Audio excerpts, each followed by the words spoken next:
This case concerns Mary Catherine Higdon, who was born in 1994. From a young age, Mary was energetic and joyful, known for making others laugh through her humor, impressions, and playful behavior. She shared a unique bond with her pet frog, often taking it with her on walks around town. An avid lover of the outdoors, Mary enjoyed exploring nature and admiring its beauty. She also had a strong passion for performing, frequently entertaining her family with creative shows that reflected her imagination. Her family recognized her talents early on and believed she had a promising future ahead. As Mary grew older, she developed a deep interest in firearms.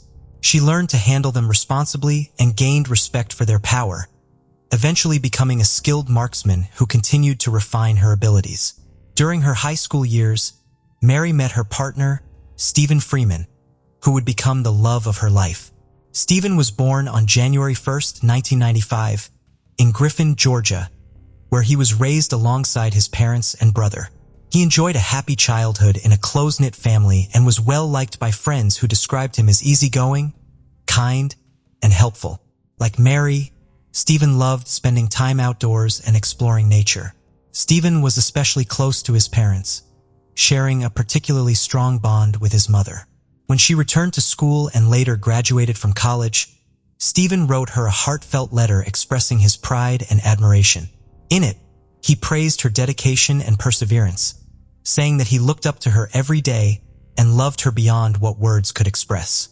His deep respect and appreciation for his mother were evident in the way he spoke about her. After meeting in high school, Stephen and Mary Catherine formed a close bond rooted in their shared passion for outdoor activities such as hiking, camping, fishing, and hunting.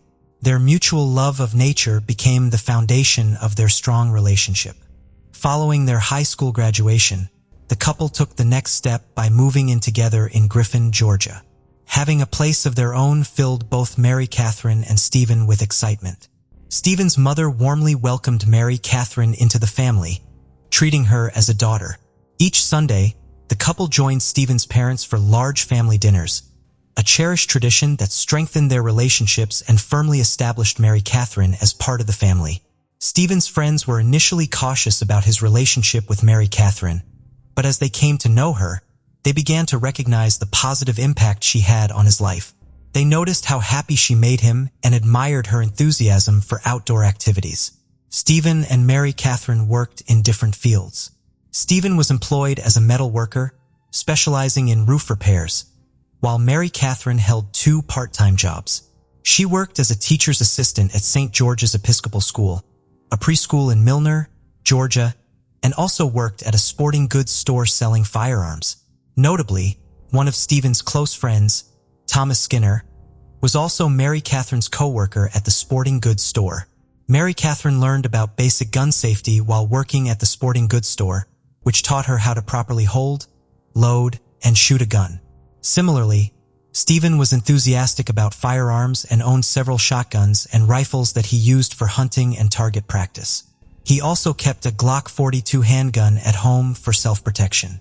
After 5 years together, Mary Catherine and Stephen were still living in their apartment in Griffin by the summer of 2018. However, their relationship took a tragic turn on August 1st when Mary Catherine made a distressing 911 call, marking the end of their high school romance. Mary Catherine frantically called the dispatcher, screaming that she had accidentally just shot her boyfriend.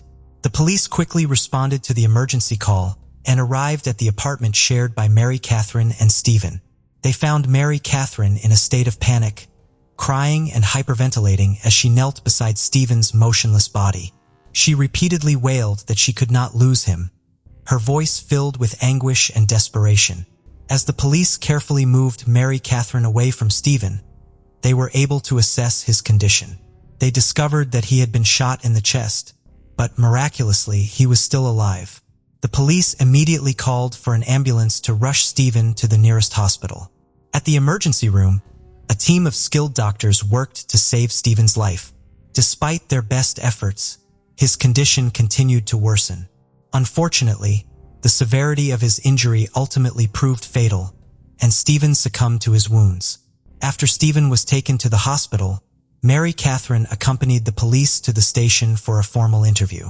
Mary Catherine explained what happened on the night she accidentally shot Stephen. She said she was giving him the gun because he normally kept it beside his bed for safety. However, she clarified that they never loaded the chamber of their guns at home. During the police questioning, officers detected the smell of alcohol on Mary Catherine's breath. As they pressed her for more information, her story changed. Initially, she said she handed Stephen the gun, but later claimed she tossed it to him. The police were skeptical of her changing story, knowing that a gun wouldn't fire randomly just because it was tossed. Someone had to pull the trigger. The police investigation revealed that Mary Catherine must have been pointing the gun directly at Stephen's body for the bullet to have struck where it did, given the location of his gunshot wound. During her interview, Mary Catherine admitted, "I did it out of anger, but unfortunately, the recording equipment malfunctioned at that exact moment, and her words were inaudible." Despite the missing recording, the police still had strong evidence pointing to Mary Catherine's intention to harm Stephen. At the couple's apartment, they found signs of an intense argument, including scattered food throughout the house. Additionally, police records showed that officers had responded to 5 domestic disturbance calls at the couple's residence in the past year. The police also discovered that the gun used in the shooting was loaded on the night of the incident, contradicting Mary Catherine's claims. These findings collectively led the police to conclude that Mary Catherine had intentionally shot her boyfriend Stephen. The police found cooking grease residue on the gun and magazine, leading them to believe Mary Catherine, who was cooking dinner at the time, had loaded the weapon. After Mary Catherine shot Stephen, the police questioned his friends to learn more about their relationship. According to his friends, Mary Catherine and Stephen's relationship was marked by constant fighting and toxicity. They reported that the couple frequently had intense, heated arguments. Mary Catherine was described as possessive and verbally abusive towards Stephen, with signs of mental instability that heightened the tension between them. Whenever Stephen tried to create distance by leaving their apartment, Mary Catherine would barrage him with relentless texts and calls, forcing him to block her. One of Stephen's friends revealed that Stephen had confided in him about Mary Catherine's history of threatening him with a gun. Specifically, she had pulled a firearm on him at least 3 times in the past. Despite this, Stephen chose not to report these incidents to the authorities because he was worried about Mary Catherine getting into trouble. Stephen's friends stressed that his top priority was always Mary Catherine's well-being, even when it put his own safety at risk. When Stephen's friends learned that Mary Catherine had accidentally shot him, they were skeptical because they knew she was knowledgeable about handling firearms. In fact, just 3 months prior to the shooting, Stephen had texted a friend to say that Mary Catherine was running wild outside, screaming and attempting to shoot both him and herself. Stephen told a friend that Mary Catherine had previously pointed a gun at him, but the latest time, her eyes frightened him, making him think she might actually pull the trigger. By July 2018, Stephen was exhausted with Mary Catherine's behavior and considered leaving her. In July, Stephen planned to secretly move to another town while Mary Catherine was out, without telling her. He was afraid of how she might react if she knew he was leaving. Just 2 days before Mary Catherine fatally shot Stephen, the police found a series of revealing text messages from July 30th. The conversation started with Stephen sending Mary Catherine a friendly message, "Don't forget." Mary Catherine responded with, "Have a great day." Stephen replied, "You too. Love you." However, the night of July 31st, Stephen avoided Mary Catherine's texts and calls as they were in the middle of a fight and instead spent the evening at a friend's house. On the night of August 1st, Mary Catherine was at home preparing dinner when she realized Stephen wasn't there. She contacted Stephen's mother, who told her that he was with his friend. Angry and feeling betrayed, Mary Catherine drove to his friend's house, determined to confront Stephen. When she arrived, she saw Stephen sitting in the passenger seat of his friend's truck. Mary Catherine pulled up alongside and began yelling at Stephen, who tried to calm her down, promising to come home soon. Although Stephen's friends claimed that Mary Catherine had pointed a gun at Stephen on multiple occasions, Mary Catherine vigorously denied these allegations. She maintained that she never pulled a gun on Stephen. However, Mary Catherine did admit to having threatened to take her own life with a gun on several occasions. In a later interview, Stephen's mother shared her insight, believing that one of the main reasons Stephen stayed with Mary Catherine for so long was because she frequently threatened to harm herself. Stephen was afraid that Mary Catherine would follow through on her threats if he decided to leave her. However, on the night of the incident that led to Stephen's shooting, Mary Catherine claimed that Stephen was the one who became aggressive and violent. According to her, Stephen threw the dinner she had prepared in her face. Mary Catherine stated that she only picked up the gun to defend herself and scare Stephen away.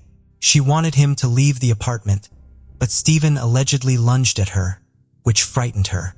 As she backed away, the next thing she knew, Stephen was bleeding from the chest. At the time of the shooting, Mary Catherine didn't tell the police her version of events because she was embarrassed to admit that Stephen had a history of violence towards her. She claimed that Stephen had hit her in the past and was controlling. She even recalled an incident where Stephen kicked her out of bed with such force that she hit her head on the door frame. However, Stephen's friends had a different perspective on their relationship. They claimed to have witnessed Mary Catherine being physically aggressive towards Stephen, stating that she had slapped him hard in the face.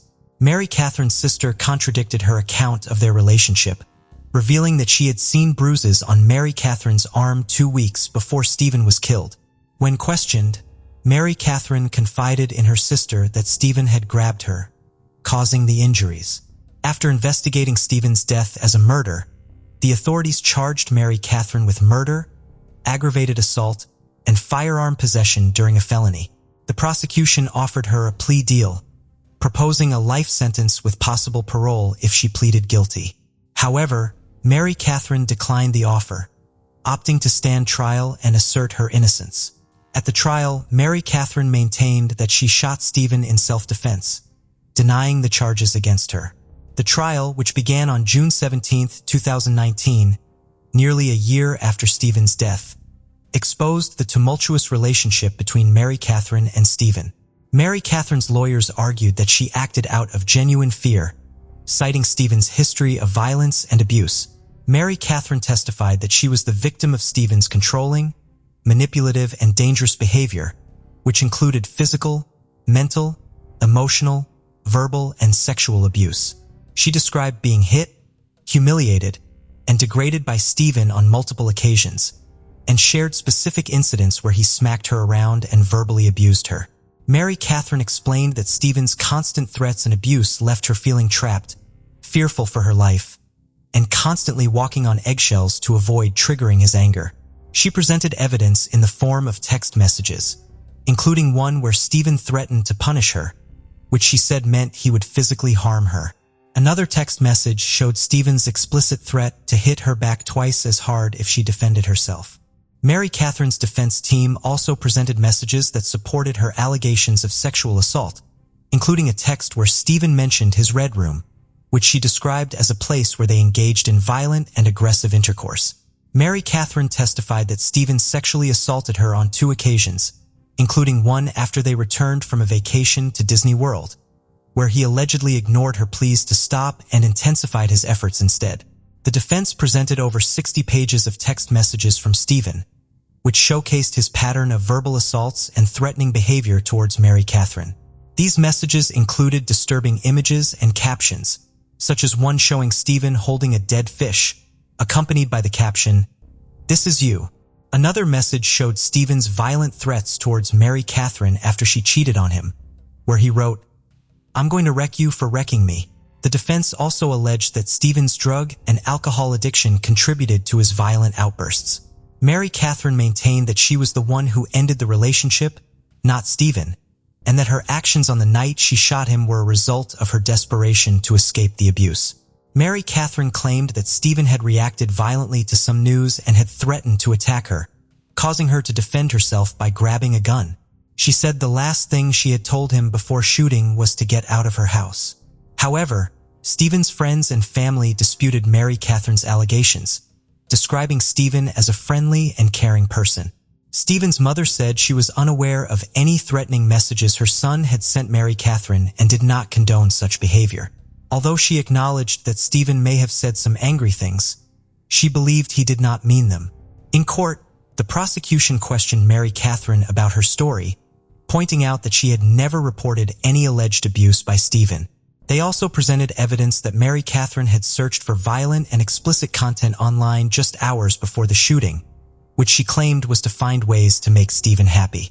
The prosecution argued that Mary Catherine had changed her story about the shooting multiple times, and that a text from Stephen suggested she had pointed a gun at him before. Additionally, Stephen's friends testified that they had witnessed Mary Catherine's violent behavior towards him. After 4 hours of deliberation, the jury found Mary Catherine not guilty of murder, assault, and other charges. The verdict surprised Stephen's loved ones, who felt that justice had not been served. Later, the jurors revealed that they believed Mary Catherine had intentionally killed Stephen, but there was not enough evidence to prove it beyond a reasonable doubt. This lack of evidence made it difficult to determine whether the shooting was murder or self-defense. Mauricio Leal was born on November 25, 1973 in Cartago, Valdelcalca, Colombia. From a young age, Mauricio was captivated by the world of beauty. As a child, he could spend hours mesmerized by the salons he passed by, although he didn't fully understand that this fascination would become a lifelong passion. His interest in beauty began to take shape when his mother, Marlene Hernandez, a woman who enjoyed learning new skills, decided to take a hairdressing course. Mauricio, around 10 or 11 years old at the time, begged his mother to let him attend with her. Although she initially told him he couldn't go because he wasn't enrolled, he didn't give up. Instead, he would watch her learn from outside the classroom, captivated by the artistry. Mauricio's early years, however, weren't easy. His parents often argued, creating a tense home environment. Influenced by this, some of his siblings got into trouble, though Mauricio managed to stay focused. At just 15, he urged his parents to consider separating, believing that constant conflict wasn't beneficial for anyone. When his father heard that Mauricio had suggested the separation, he taunted him, questioning who would take care of his mother and siblings. Mauricio didn't respond with words. He resolved to show through his actions that responsibility and resilience were not defined by anyone's expectations. Determined to support his family, Mauricio left Cartago and moved to Cali. He found a modest room and took on various jobs, from packing goods to delivering food on his bicycle, all while continuing his studies, often sleeping only 4 hours a night. Despite these challenges, Mauricio maintained a positive outlook.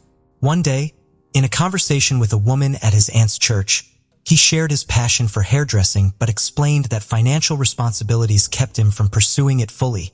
By a stroke of luck, the woman knew someone who owned a salon and offered to introduce Mauricio. At just 16, Mauricio began working at the salon. Without experience, he started with basic tasks: sweeping, cleaning, serving coffee, and running errands. After some time, he gathered the courage to tell the salon owner he knew how to cut hair, a claim he wasn't entirely confident about. The owner challenged him to prove it by cutting his own hair. In that moment, Mauricio, though inexperienced, showed his natural talent, impressing the owner and securing a role as a stylist. Mauricio's popularity grew rapidly. Some clients were initially skeptical, seeing him in his school uniform, but word of his skills quickly spread. Within just 7 months, Mauricio became the most sought-after stylist in the salon, allowing him to provide a better life for his mother and siblings. His older brother, Joni, often heard their mother express pride in Mauricio's hard work.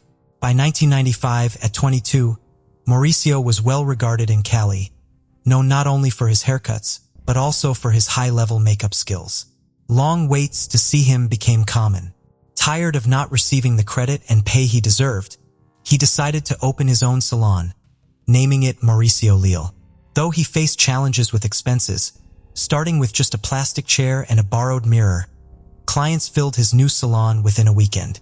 Soon the demand became so high that Mauricio had to hire his first employee, his brother, Yoni.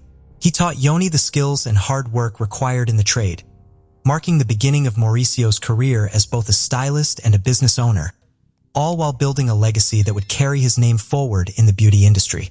Within just a month of opening, Mauricio Leal's salon saw a rapid expansion. One of the salons where Mauricio had previously worked went out of business after he left, as his departure caused a sharp drop in clientele. As a result, former employees from that salon, along with others from different salons, began asking Mauricio for work. In a matter of months, his team grew to 35 employees. His salon was now equipped with high-end tools, and Mauricio, along with his family, enjoyed a level of prosperity they once thought unreachable. Yet Mauricio's ambition continued to drive him.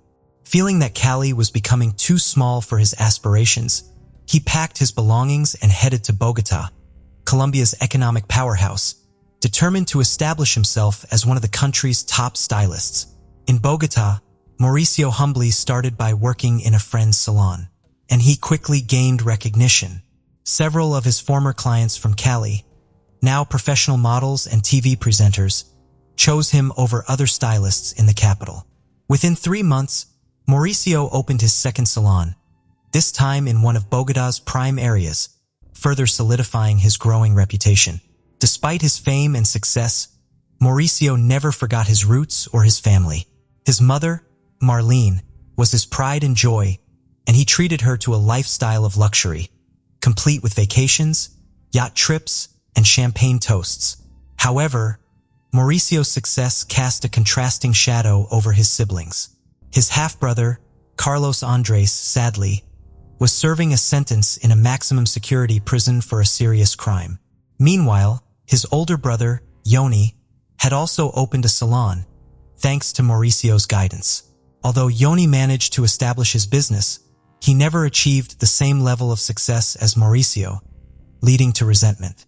In the midst of facing his own difficulties, including a divorce, Yoni asked to move in with Mauricio. Mauricio, ever generous, agreed. Despite the demanding nature of his work, caused him severe thoracic and back pain, Mauricio managed his condition with pain relief medication, even resorting to morphine when the pain became unbearable. Over the years, he learned to live with it, but a tragic event would soon overshadow any efforts at improvement. On Monday, November 22, 2021, Mauricio's career was at its peak. That morning, he was scheduled for an important meeting with representatives from the Miss Universe pageant, where he was set to negotiate a contract that would place him on an international stage. However, when the representatives arrived at his salon, Mauricio was nowhere to be found. Concerned, Karen, who was the daughter of Mauricio's trusted driver, Jose Jair Ruiz, reached out to her father, Jair, who was like a brother to Mauricio, shared that Mauricio had messaged him that morning, saying he wanted to sleep a bit longer. By 2 p.m., the absence became alarming. Karen's calls to both Mauricio and his mother went unanswered, and each attempt seemed to be met with someone hanging up. Growing increasingly worried, Jair contacted Yoni, who was living with Mauricio at the time, to ask if he had any information. Together, they went to Mauricio's residence in La Calera, a luxurious residential complex. Familiar to the security guards, they entered without issue. Upon entering, they found the home in a seemingly normal state, no signs of violence or theft. However, an ominous feeling overcame Jair when he tried to open the master bedroom door, which was locked. When he received no response, he climbed outside to a window overlooking the garden. To his surprise, the window wasn't locked, and upon entering, he was met with a devastating sight. Blood covered the scene, with Mauricio lying lifeless on the bed, a knife still embedded in his body. Beside him was the body of his mother, Marlene, in an equally tragic state. Jonier rushed in after hearing Jair's screams. Shocked and horrified, he knew immediately that his brother and mother were gone. Fighting the impulse to approach the bodies, Jonier urged Jerry to step back to avoid contaminating the initial speculation pointed to a murder-suicide, especially when police found a note signed by Mauricio reading, "I love you. Forgive me. I can't take it anymore." Although the letter seemed genuine, the scene itself suggested otherwise. Mauricio's body was positioned with a knife in his abdomen, still held by his hands, alongside several pills on the nightstand, which at first glance appeared to support the theory of a suicide. However, a closer inspection by investigators led to a different conclusion. This was not a case of suicide, rather a carefully staged double homicide. Mauricio's body bore 4 deep stab wounds to the abdomen, each with significant force, which immediately aroused suspicion. Typically, someone attempting to end their own life would seek a quick and less painful method. Analyzing the wounds, experts suggested it would be nearly impossible for Mauricio to inflict such deep injuries on himself repeatedly. The idea of someone inflicting a fatal wound, pulling out the knife, and repeating this multiple times seemed highly unlikely, especially given the considerable strength required. Additionally, Mauricio was right-handed, making it improbable that he could deliver such force consistently to that part of his body. Adding to the suspicion were the numerous bruises on Mauricio's forearms, indicative of a struggle, as though he had tried to fend off an assailant. Speculation soon arose regarding a potential motive, including theories about criminal connections. Some believe that Mauricio's business success and income sources might have attracted the attention of criminal organizations, given his prior involvement in a scandal when he was linked to the Clinton list, a blacklist for those suspected of laundering drug-related money. Years before, Mauricio had partnered with a wealthy client to open a salon in Miami, which later failed. The client was later revealed to be associated with the family of a notorious cartel leader. Consequently, authorities temporarily froze Mauricio's assets and accounts. Although he eventually recovered, this past incident fueled theories about his death potentially being a targeted attack. However, doubts emerged regarding this theory. If a criminal organization had been involved, it seemed unlikely that they would leave no trace of forced entry in Mauricio's heavily guarded residence or resort to using a knife instead of a firearm. The brutal nature of the wounds, particularly those inflicted on his mother Marlene, suggested personal anger, as the injuries were far too severe to be random or impersonal. The case soon gained media attention, with television programs exploring Mauricio's life and interviewing those who knew him, including his loyal driver, Jair Ruiz. Jair, visibly shaken in interviews, had discovered the bodies and faced intense scrutiny from Mauricio's older brother, Joni. Joni, in contrast, exhibited a puzzling demeanor following his brother's death. In interviews, he expressed a sense of duty to carry on Mauricio's legacy, remarking that, "There's no use in being sad. Mauricio would want us to continue." Yet his statements and actions raised suspicions as he appeared to claim Mauricio's accomplishments and possessions as his own, even wearing his brother's white jacket in multiple public appearances.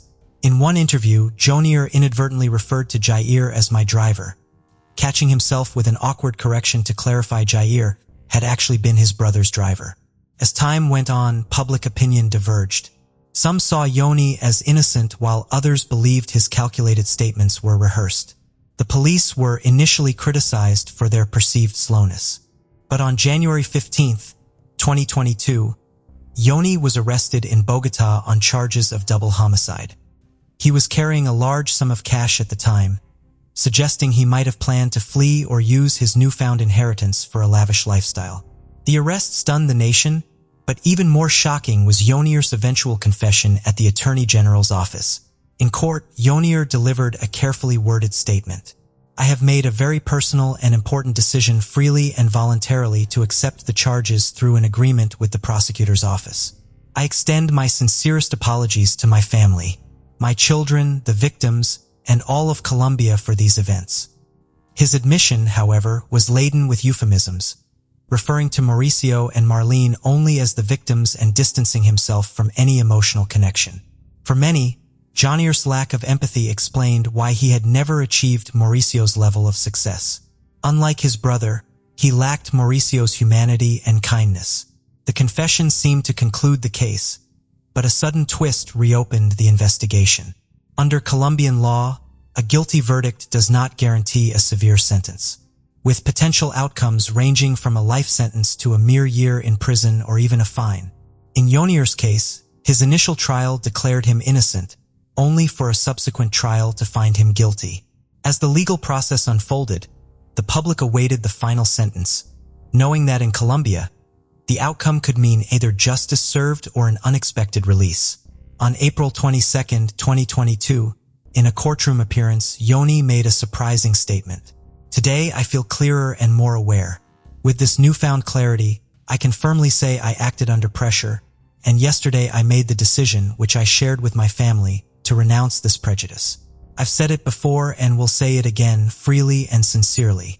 I am innocent. My life has been dedicated to serving my family, my children, and society. Yonir had claimed innocence from the beginning, even after receiving threats against himself and other family members. Interestingly, Jair, Mauricio's driver, also faced backlash, despite the fact that he had neither been present at the residence when the murders occurred nor possessed a key to the home, both conditions that applied to Yonir. The pieces of the case began to come together as more detail surfaced. For months before the murders, Yonir had moved in with Mauricio, who had always lived with their mother. Many believed that Yonir had already planned the tragic events long before moving in. By this time, Yonir was nearly 50, facing mounting debts from his struggling salon business and feeling increasingly isolated from his own family. His life, he realized, was on a downward spiral, while Mauricio's success and prominence only continued to grow. From this twisted perspective, Yonir saw himself in Mauricio's shadow, resentful of his younger brother's success and apparent favoritism within the family. Though Mauricio was generous with him, even asking for small favors with a cautious tone, likely knowing Yonir's volatile temperament, the relationship remained strained. The evening before the murders, Yonir attended a family gathering, later making a point to emphasize that he had been out and that Mauricio and their mother had not left their rooms. Security records later confirmed his movements in and out of the complex. Around 9 p.m. while Yonir was out, Mauricio sent what would be his final voice message to his brother. The message was simple, asking Yonir to pick up some cookies, but Mauricio's tone seemed unusually cautious, as if aware of his brother's temper. At 11 p.m., Yoni returned to the mansion and claimed he left the cookies on a table without speaking to his family before heading to bed. Throughout his statements, Yoni maintained a detached attitude, repeatedly suggesting that the murders happened while he was asleep. When confronted with evidence that the murders likely took place in the early morning, he claimed he'd taken valerian drops for a deep sleep and left for work the next morning without seeing anyone. Given the mansion's high security, it would have been nearly impossible for an outsider to enter without Jair's help. Mauricio often shared that he was close to his mother and trusted friends, but if a family member displayed questionable behavior, he had no problem distancing himself. Tensions with Yonir had escalated over money, with Mauricio's refusal to lend him more reinforcing that Yonir had no direct claim to his wealth. After the murders, police noted several oddities in Yonir's behavior. Around 11 a.m., he was captured on security footage leaving the mansion, and shortly after, sending a voice message to Marlene's phone, a bizarre move that many saw as either a mocking gesture or a twisted attempt at covering his tracks.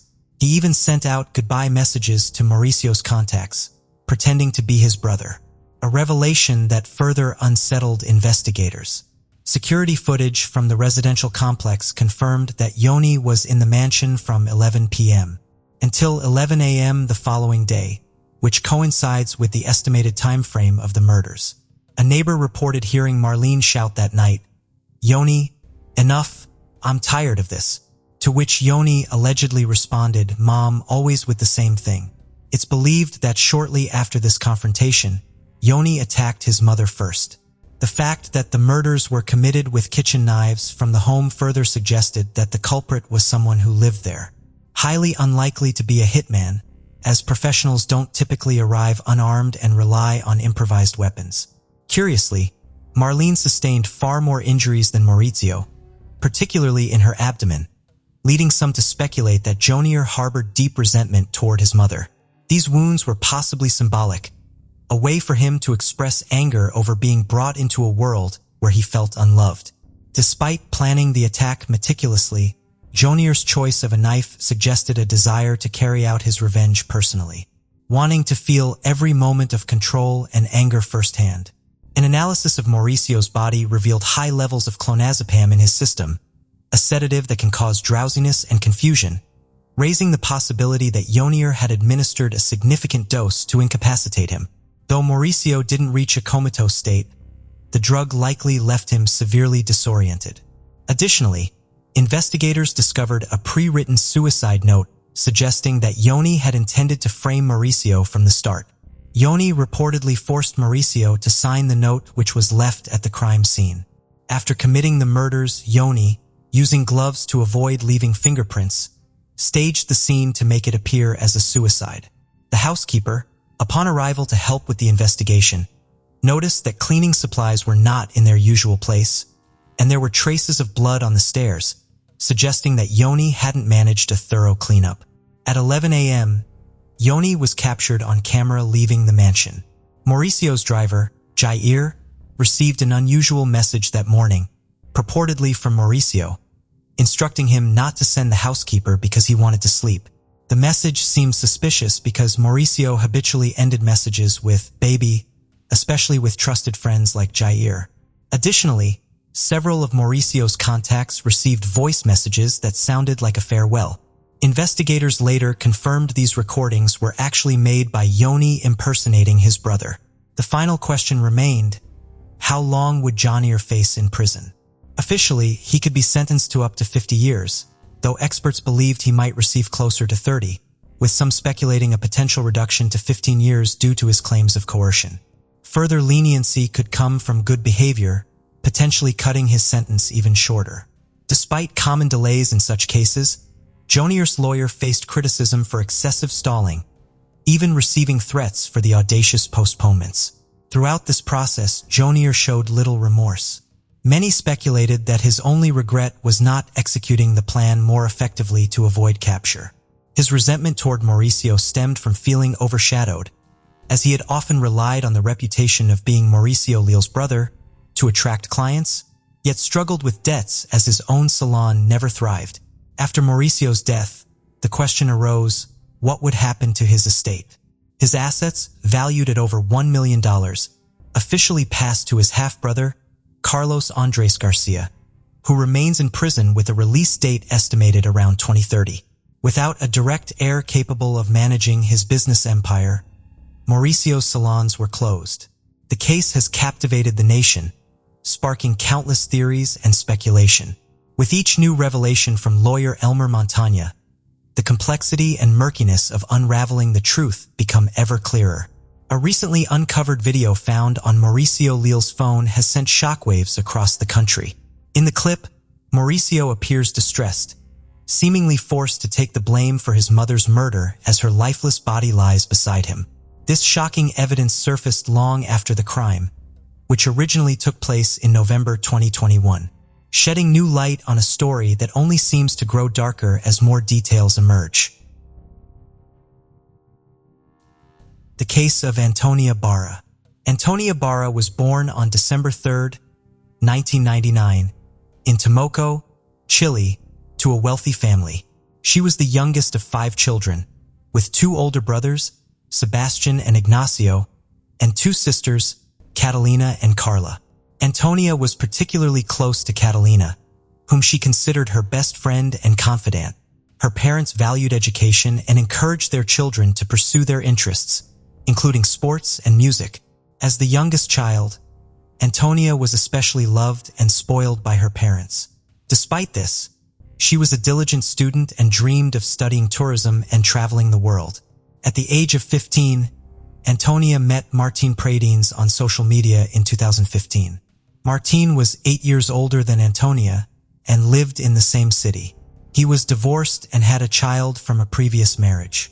Little is known about Martin's early life, except that he was born in February 1992 in Temuco to Ivan Pronis and Paul Adair. When Martin was 20, he got a girl from his school pregnant, and to avoid scandal and punishment, he married her. However, the marriage ended shortly after the birth of their child. Martin and Antonia were acquaintances who knew each other from socializing with young people on social networks between 2015 and 2017. However, their relationship remained purely platonic. After Antonia graduated from high school and enrolled in university, she relocated to a different city, and they lost touch. At university, Antonia focused on her studies in the travel industry, formed new friendships, and explored new hobbies. Martin was no longer on her mind. During her breaks from university, Antonia would return to her hometown but primarily stayed in touch with her family, including her parents and siblings. During her time at university, Antonia developed a close bond with a fellow student named Consuela Herb, and they became nearly inseparable. She also started a romantic relationship with a student named Rodrigo Aguad, which lasted for approximately a year. However, they got into a dispute at the beginning of the new semester in September 2019 and decided to take a break from each other. Antonio had recently gone through a breakup and was feeling down. Luckily, the Chilean national holiday was just around the corner, offering a long weekend and a chance to take her mind off things. She and her best friend decided to attend an electronic music festival in the charming town of Pucón. They carpooled with 3 classmates using Consuela's car. As it happened, close friends of Antonio's family owned a summer house in Pucón, and since the owners were out of town, they kindly offered Antonio and her friend the use of their house, even providing them with the spare key. Upon arrival, the group split up, and they friends settled into the spacious and cozy house, looking forward to a relaxing weekend getaway. On the evening of September 18th, Antonia ran into Martín while walking around the city, and they struck up a conversation. As it turned out, Martín was also in town for the festival with his friends and was staying in a large rented house just outside the city center. They hit it off and made plans to meet up the next day at a party at a popular nightclub. Antonia called her parents to fill them in on her plans, and her father warned her to be careful and not to drink too much.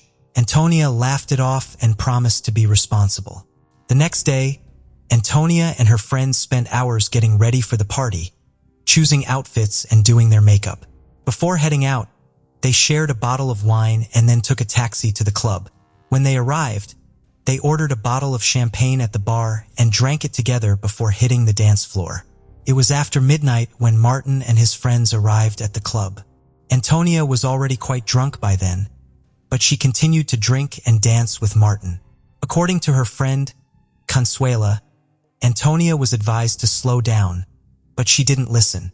At one point, Consuela lost track of Antonia and spent half an hour searching for her.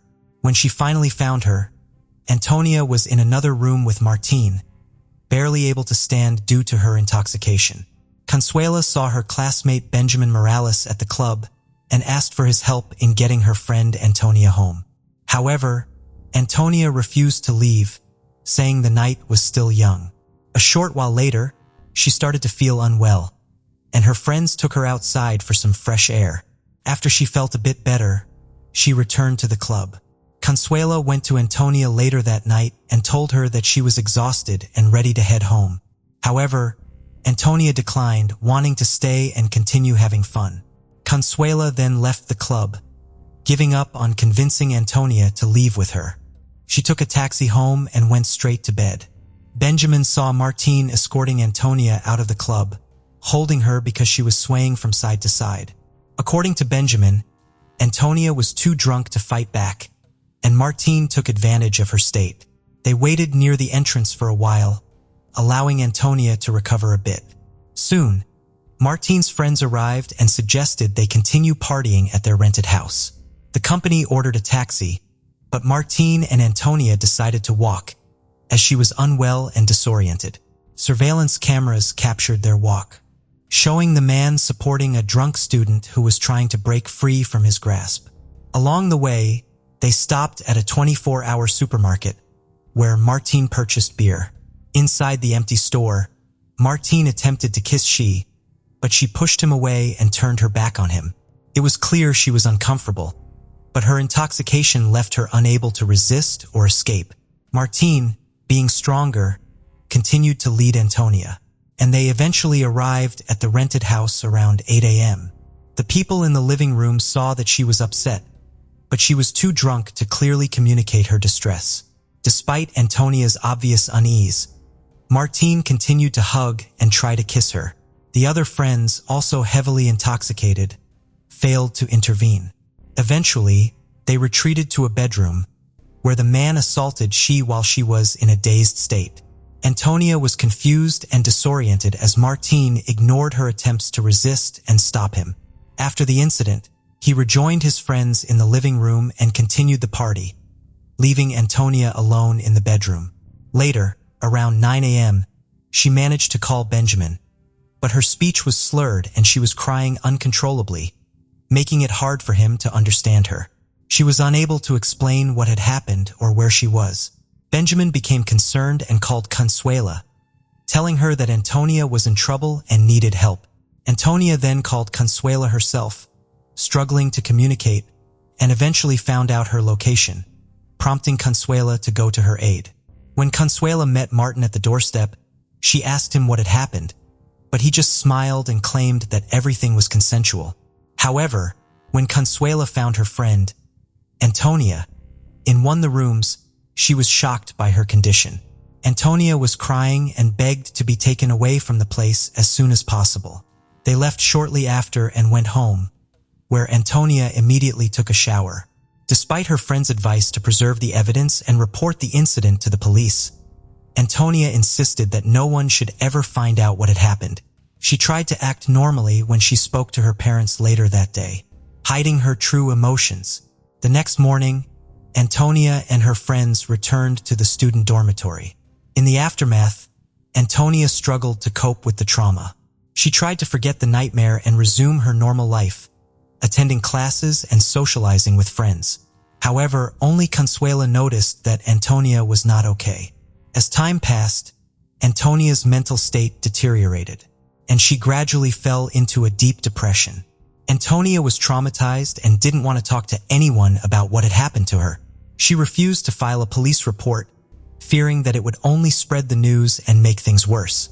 However, rumors about her began to circulate quickly. They would whisper, point, and laugh at her.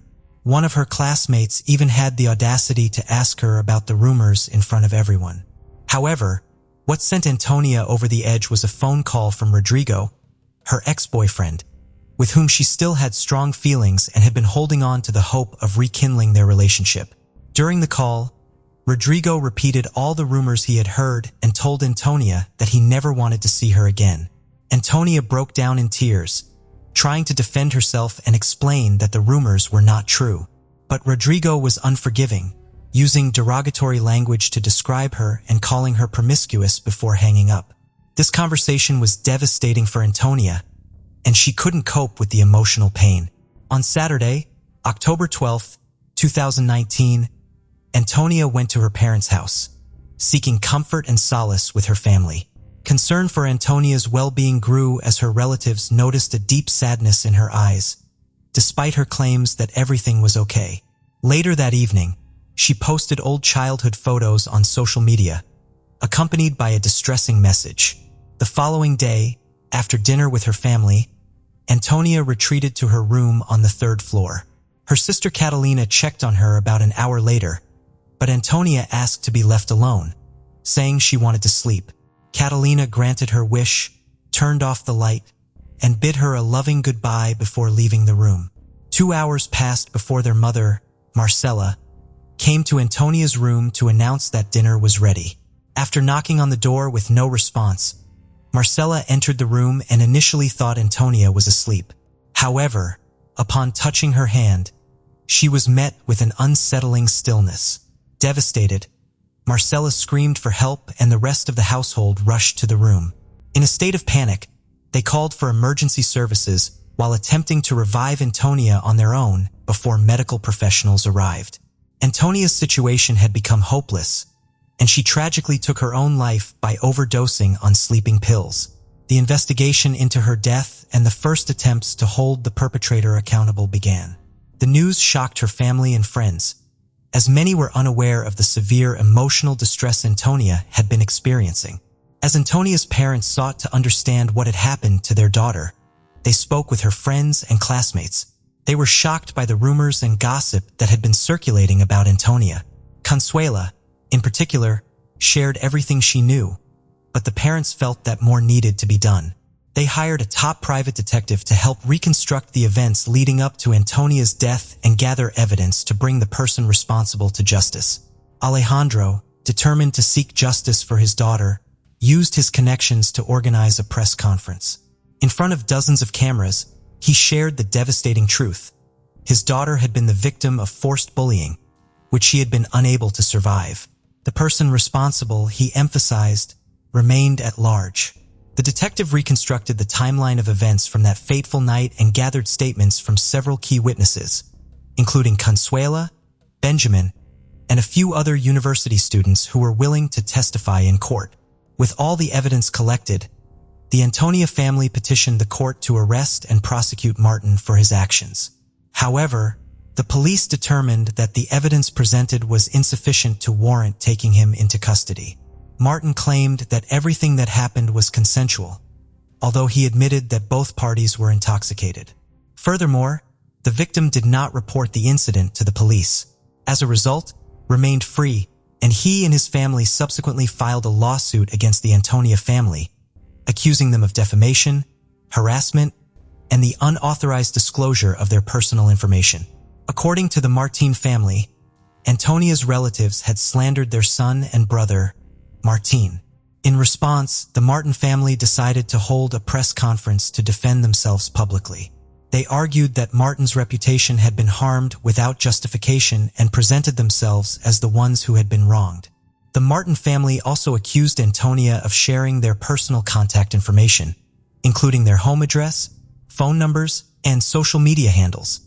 As a result, Martin and his family received daily insults and anonymous death threats. The Martins' family maintained that Martin's guilt had not been proven and that everything had happened by mutual consent. They expressed their willingness to defend Martins in court. Surprisingly, after the statement, the police supported the Martins' family, causing Antonia's relatives to stop making negative comments about them and to stop sharing personal data. This sudden change was a major blow. This unexpected turn of events was a significant setback. Despite this, Antonia's relatives continued to seek justice with the support of the public. Victims who were initially silent about their experiences began speaking out after Antonia's case gained widespread public attention. Within a month, 8 more girls came forward to the police, claiming they too had been harassed and assaulted by Martin. They had previously remained silent, fearing they would be condemned and censured. One of the victims was just 13 years old at the time of the assault. As more girls who suffered at the hands of Martin began contacting the police, he was eventually taken into custody. Martin was arrested in June 2020 and held at Tomoko City Prison on suspicion of committing assaults between 2011 and 2019. However, Martin was released on his own recognizance less than a month after his lawyer intervened, and was allowed to remain free for the duration of the investigation. Furthermore, several lawsuits filed by the injured girls were rejected due to the statute of limitations having expired. There was a high likelihood that many cases would be disregarded. Out of 8 appeals, only 2 were registered by the court. The release of Martin from custody and the rejection of the victims' claims sparked widespread outrage. Protests and rallies erupted nationwide, with thousands demanding justice. In response, the prosecutor's office re-examined the case and pushed for a change in Martin's bail conditions, seeking to return him to custody. Meanwhile, the statute of limitations was lifted for all cases of violence committed by Martin. During his trial in February 2021, his social media messages were revealed, in which he boasted about his actions to friends. It was also discovered that Martin kept a collection of his victims' underwear at home, taken as trophies. This collection included items from victims who had previously reported him to the court, as well as a belonging of Antonia's. On August 26, 2021, Martin was charged with 9 counts of crimes involving sexual misconduct. 3 of the victims were minors when the incidents occurred. The Antonia family appealed to the public to speak out against violence and bring those responsible to justice. The trial began in June 2022, allowing Martin's lawyers sufficient time to prepare. They presented witness statements and surveillance footage showing that Antonia left with the defendant voluntarily and did not attempt to resist him. The defense challenged the testimonies of other victims, but in August 2022, the court delivered a guilty verdict against Martin. He was convicted of 8 crimes involving sexual misconduct and causing Antonia's nervous breakdown, which ultimately led to her death. Martin was sentenced to 20 years in prison. However, his lawyers, led by Pinus, promptly filed an appeal. On December 29th, the Supreme Court ordered a new trial. In March 2023, Martin's case was assigned to the Public Defender's Office. During the new trial, Martin maintained his innocence, attributing the events leading to Antonia's death to the large quantity of alcohol they had consumed together. Despite this, on July 7, 2023, Martin was found guilty again. The court reduced his initial 20-year sentence to 17 years. Considering the 3 years he had already spent in prison, he had only 14 years left to serve. However, Antonia's family expressed dissatisfaction with this decision in an official press release made by her father. They noted that no punishment could bring back their daughter. During the ongoing lawsuits, Antonia's family and other victims affected by Martin's actions joined forces with public figures to advocate for women's rights. Together, they worked to amend the criminal code, specifically the sections related to sexual offenses. Their objective was to protect the rights of victims of harassment and sexual violence. Stevie Osborne was born on April 28, 2017 in Kansas City, Missouri to parents Abigail and Gary Osborne. Her name carried special significance honoring her paternal grandfather, Steve, and her late maternal aunt, Allison, who had passed away in 2004. Stevie grew into a delightful toddler known for her sparkling brown eyes, strawberry blonde hair, and radiant smile. By the time she was 2.5, Stevie had already developed an incredible ability to spread joy wherever she went. Her cheerful personality and warm presence left a lasting impression on everyone she met. Described as a cheerful princess, Stevie brought light to even the darkest moments. Her daycare provider fondly recalled how Stevie's enthusiastic greetings each morning and heartfelt goodbyes at the end of the day made her job deeply rewarding. Stevie's Aunt Kimberly described her as pure perfection, often declaring her the prettiest girl in any room. Even as a toddler, Stevie showed a natural talent for singing and an immense love for her stuffed animals, particularly a blue and a pink sloth she had picked out during a shopping trip with her dad. Stevie adored Disney movies, especially Frozen, and had a special fondness for Olaf and Anna. She also shared a unique bond with her grandmother's cat, Charlie, and often amused her family by sneaking sips of her dad's soda or nibbling through the middle of his Jimmy John sandwiches. Stevie's father, Gary Osborne, had graduated from Park Hill High School in Kansas City in 2013. He began dating Abigail, a fellow student shortly after his graduation. The young couple soon moved in together at Abigail's family home where they began building their life. Abigail pursued a career in healthcare, working as a nursing assistant with aspirations of becoming a registered nurse. Despite their challenges, the couple seemed united in their journey, eventually marrying and preparing to welcome their daughter, Stevie. However, their story took an unexpected turn. Just 5 months after Stevie's birth, Abigail filed for divorce. Gary described Abigail as emotionally distant, making it difficult for him to understand their relationship's ups and downs. According to Gary, communication was scarce, and he often learned of issues only through her actions. Despite these challenges, Gary remained devoted to his role as a father, providing for his family and believing things were stable. After their separation, tensions escalated. Gary was blindsided when Abigail alleged he owed months of child support, despite him covering all household expenses while they were still living together. Shortly after, Abigail asked Gary to leave the house, claiming Stevie needed her own space. With nowhere else to go, Gary returned to his parents' home. The situation became more complicated when police officers served Gary with an emergency protection order based on allegations that he had attempted to choke Abigail years prior.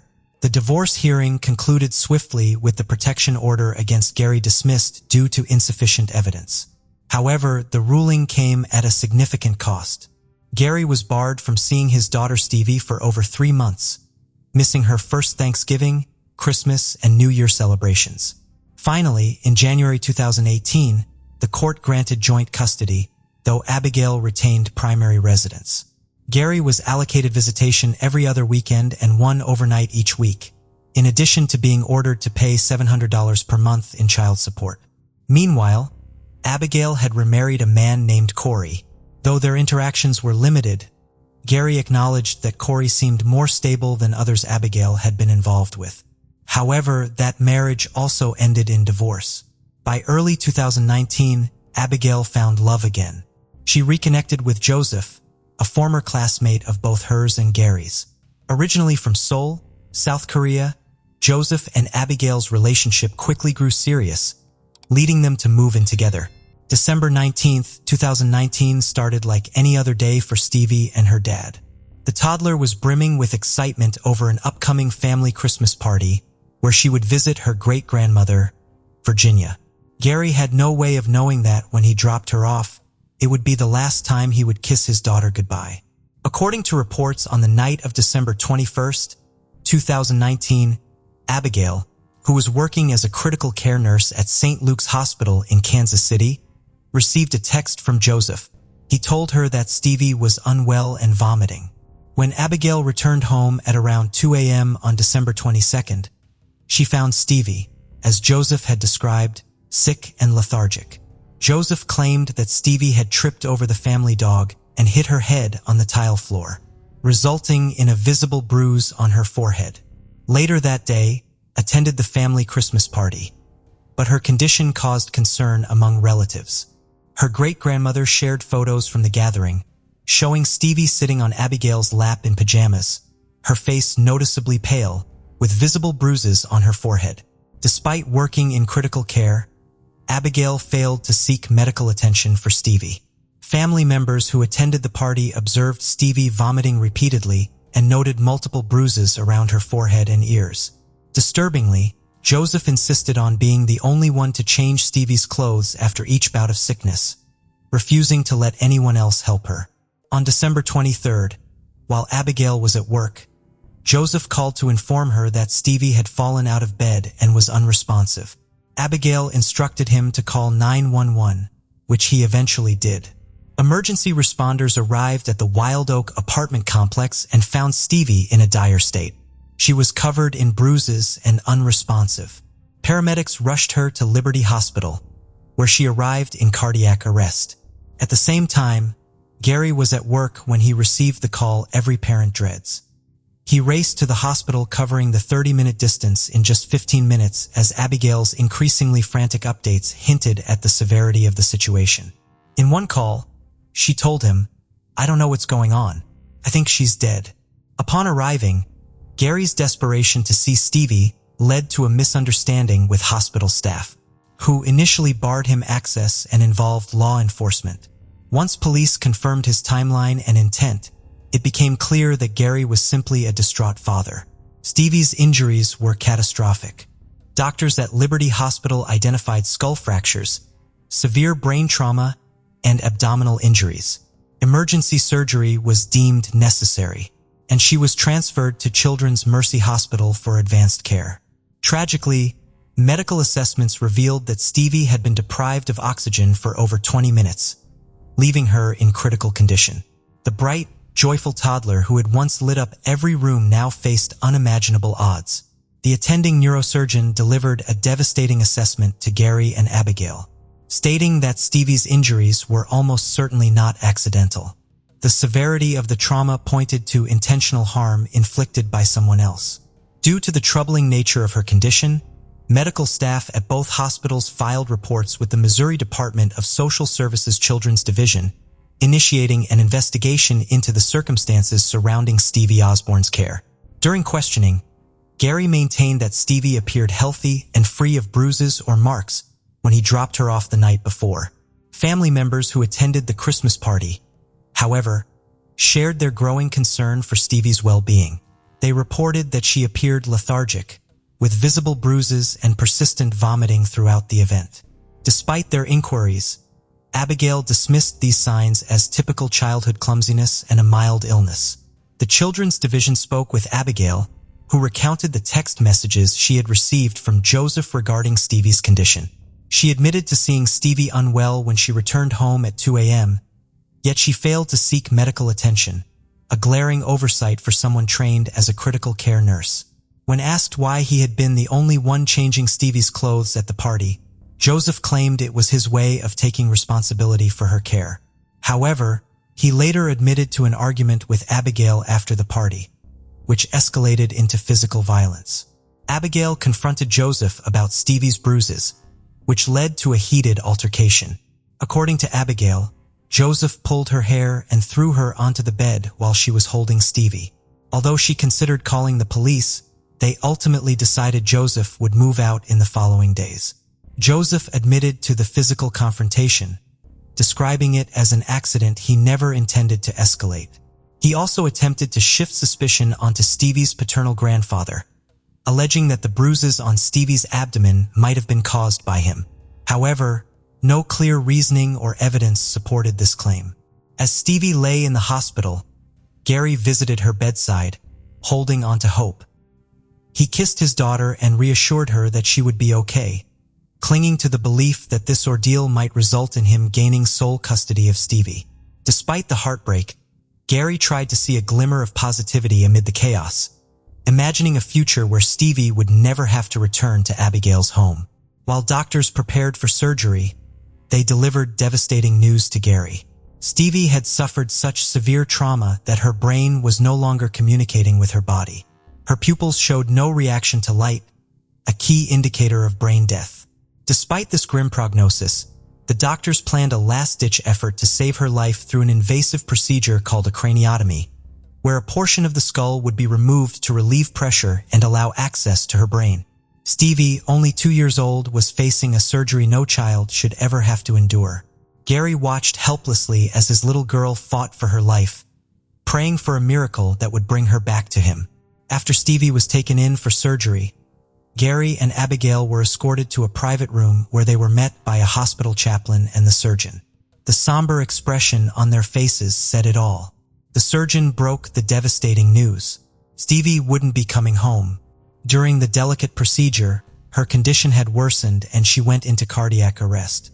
Despite the medical team's best efforts with CPR and a defibrillator, they were unable to revive her. Stevie Osborne was pronounced dead at 1:28 p.m. on December 23, 2019, just 2 days before Christmas. Gary described being frozen in shock as he processed the tragedy. When he glanced at Abigail, he was struck by what he perceived as a cold, tearless expression. According to Gary, Abigail picked up her phone and, without emotion, told her mother, "You can tell everybody to go home. She's dead." An autopsy was performed on Christmas Eve, revealing the full extent of Stevie's injuries. They discovered bruises and contusions covering her forehead, scalp, upper lip, chest, abdomen, pelvis, hands, wrist, and legs. Internal injuries included hemorrhages in her abdomen, bowels in between her skull and scalp. The conclusion was clear.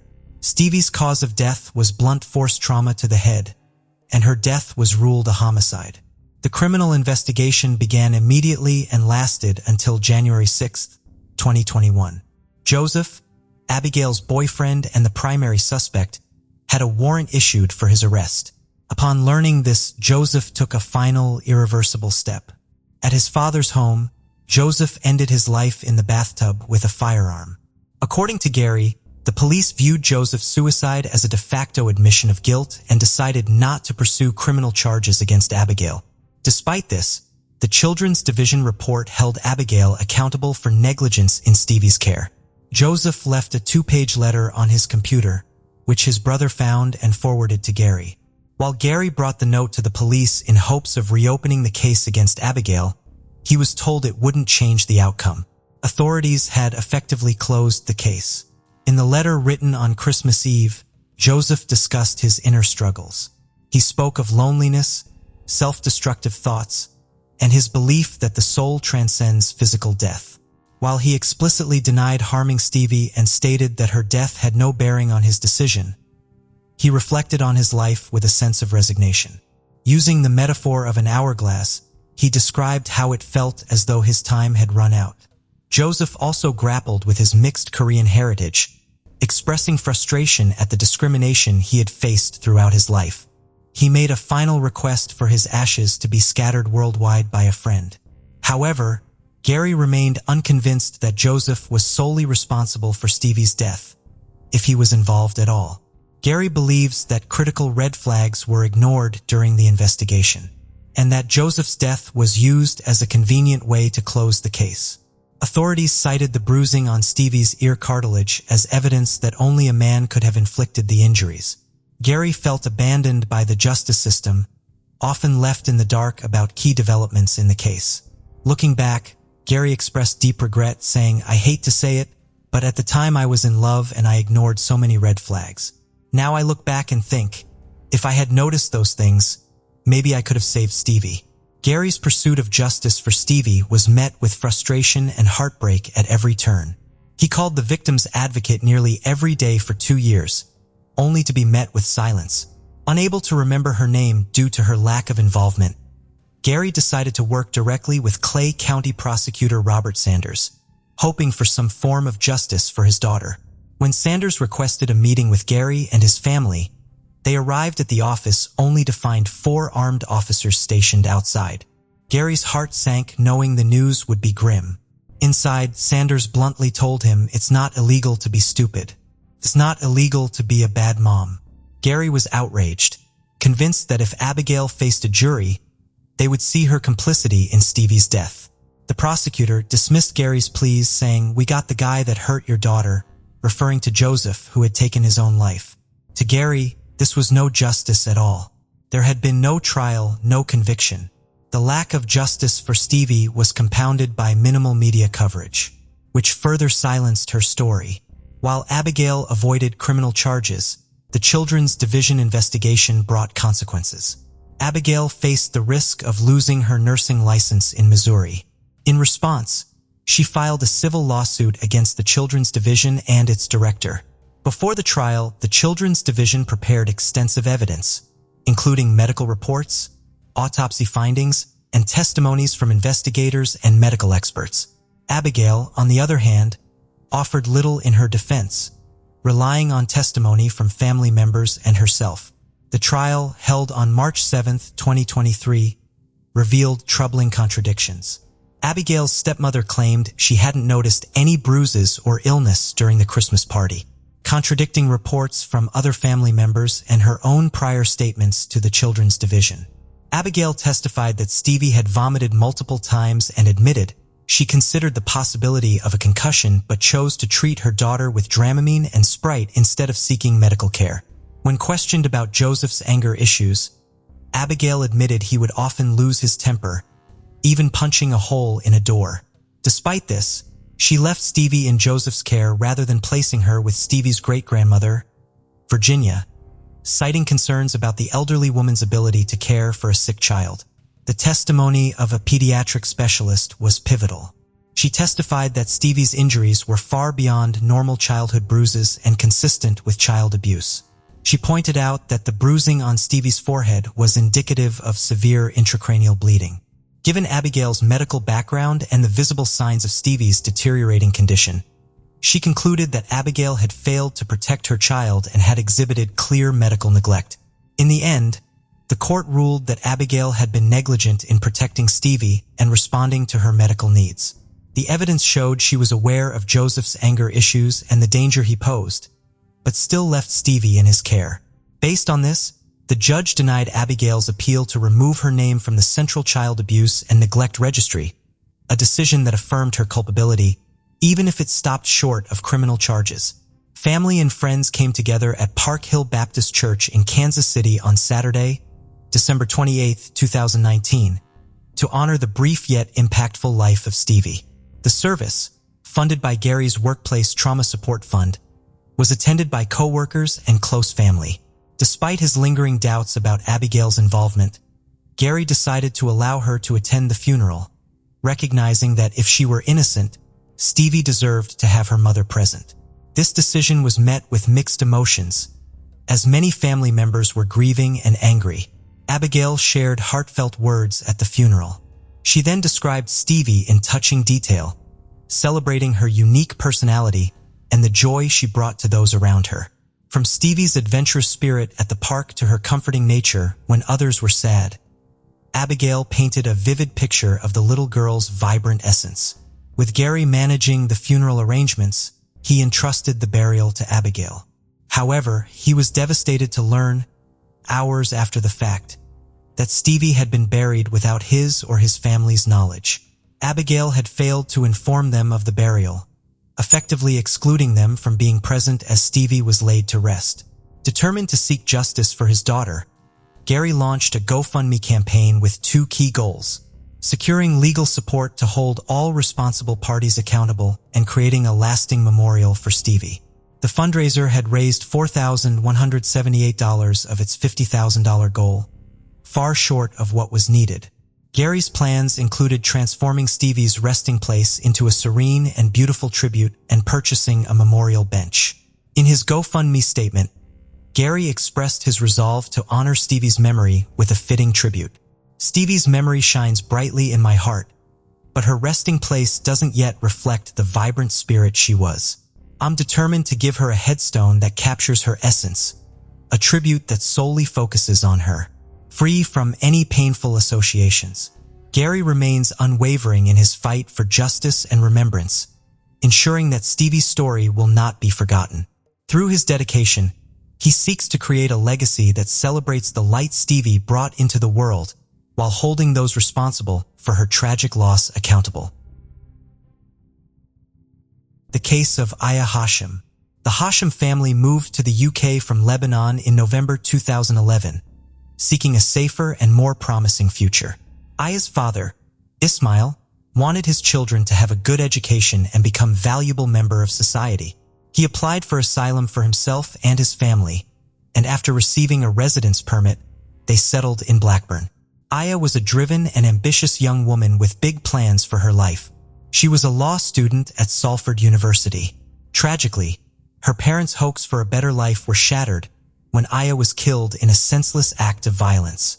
On May 17, 2020, Aya left her house to go to a nearby supermarket at around 3 p.m. However, she never returned home. About an hour later, Aya's father went out to look for her. Aya's mother searched online and discovered the news that a woman had been shot in their neighborhood. Soon after, Aya's parents received the devastating news that their daughter had been killed in the shooting. Aya was walking on King Street when a car drove by with multiple occupants. One of the individuals in the car fired 2 shots, one of which fatally hit Aya. 19-year-old Aya Hachem was fatally shot on King Street and died the same day despite medical efforts. The police do not think the incident was motivated by racism or religious hatred. Deputy Chief Terry Woods is seeking the public's help in gathering evidence. He asks anyone with dash cam footage or surveillance cameras to come forward if they have recordings of a green Toyota Aventus car or any suspicious activity. According to Deputy Chief Woods, Aya was an innocent bystander who was shopping for her family when she was accidentally caught in the crossfire. The shooting involved a green Toyota Aventus car. Witnesses report that 2 rounds were fired from the vehicle and sadly, Aya was hit. Later that day, police discovered the Toyota Aventus car involved in the shooting abandoned near the scene of the crime. They also obtained CCTV footage of the incident. The footage shows that at 3:03 p.m. Aya is walking along the sidewalk that Toyota mentioned earlier drives past her. The rear side window on the left is down. The shooter makes a fatal shot. The bullet goes through her and hits the pole. For ethical reasons, the police did not reveal footage of she falling to the ground. After reviewing the video recording, it's clear that there were at least 2 individuals in the car, the driver and the shooter. Following the shooting, the perpetrators quickly fled the scene and abandoned the vehicle on a nearby street. Within 2 hours, the police located the car and initiated a search for its owner. Aya Hachem was caught in the crossfire of a shooting incident that occurred near Khan's car wash. Following her death, the police launched a massive operation to apprehend the suspects who had fled the UK with the assistance of international law enforcement. 8 individuals were initially charged in connection with her death. Aya's death was ultimately determined to be a tragic accident. She was an innocent bystander. The shooting was actually a targeted attack on the owner of Khan's car wash, who was a competitor of Pharaoh Suleiman. It was Suleiman who allegedly hired a hitman to take out Khan, but the bullet mistakenly hit Aya instead. According to the video recording, at the time of the incident, Aya was standing a few feet away from a pole. The first bullet fired missed its intended target and hit something near a man, as evidenced by the splashing water. The key point here is that the shooter made a mistake. The person they aimed at was not the business owner. rather an employee who was mistaken for Khan. During the second shot, Aya was positioned between the shooter and the employee. The bullet struck her in the left side of her chest, passed through her body, and then hit the pole. The car immediately fled the scene. The car wash owner, Khan, witnessed Aya falling to the ground and rushed to her aid, calling emergency services in the process.